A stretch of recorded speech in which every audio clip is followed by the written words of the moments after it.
वाला वाक्य है।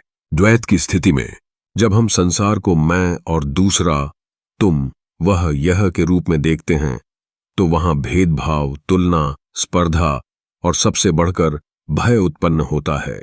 जैसे कोई मुझे हानि पहुंचा सकता है, कोई मेरी संपत्ति छीन सकता है, कोई मुझे छोड़ सकता है, कोई मुझसे श्रेष्ठ हो सकता है।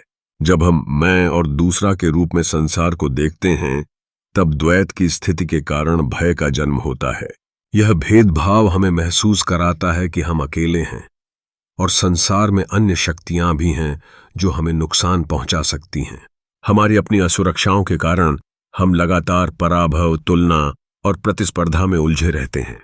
यह समझ लेना कठिन होता है कि जब हम किसी दूसरे को अलग समझते हैं, तब वहीं हमारे भीतर के सख्त क्रोध, असफलता का भय और असुरक्षा का वास्तविक कारण बनता है। अद्वैत की स्थिति में जब साधक सब में एक ही ब्रह्म, सत्य, चैतन्य, अनंत चेतना को देखता है, तब वह अनुभव करता है कि कोई दूसरा है ही नहीं। तब किसी से भय कैसा?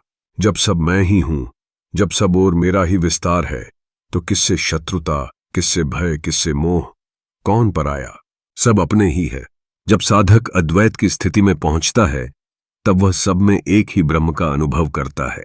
यहां दूसरा कुछ नहीं होता। जब हम जानते हैं कि सब कुछ एक ही ब्रह्म का अंश है, तब संबंधों में प्रेम और स्नेह की पहली कड़ी बनती है। यह बोध हमें यह सिखाता है कि कोई हमारी हानि नहीं कर सकता, क्योंकि सब हम ही हैं। अद्वैत में होने के नाते किसी से द्वेष या भय का अनुभव नहीं होता, बल्कि हम सभी के साथ एक सूत्र में बंधे रहते हैं। यही कारण है कि उपनिषद कहते हैं, जहां द्वैत है वहां भय है, जहां अद्वैत एकता का अनुभव है, वहां निर्भयता, प्रेम और आनंद है। आध्यात्मिक शिक्षा, यह शिक्षा हमें अपने भीतर की गहराई में उतरने और सब कुछ एक ब्रह्म है, इस अनुभव को साकार करने का आह्वान करती है। जब तक यह दृष्टि नहीं आती, मन भय और अशांति में उलझा रहता है। इसलिए यह आवश्यक है कि हम अपने भीतर की गहराई में उतरें और सब कुछ एक ब्रह्म है के अनुभव को वास्तविकता में लाएं। जब तक यह दृष्टि तिरोहित नहीं होती, मन भय और अशांति में उलझा रहता है।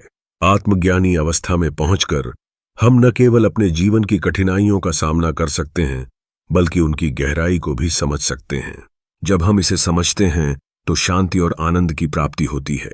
अद्वैत में केवल प्रेम और एकता का अनुभव होता है, जिससे हम अपने मन की अशांति और अन्याय को परास्त कर सकते हैं।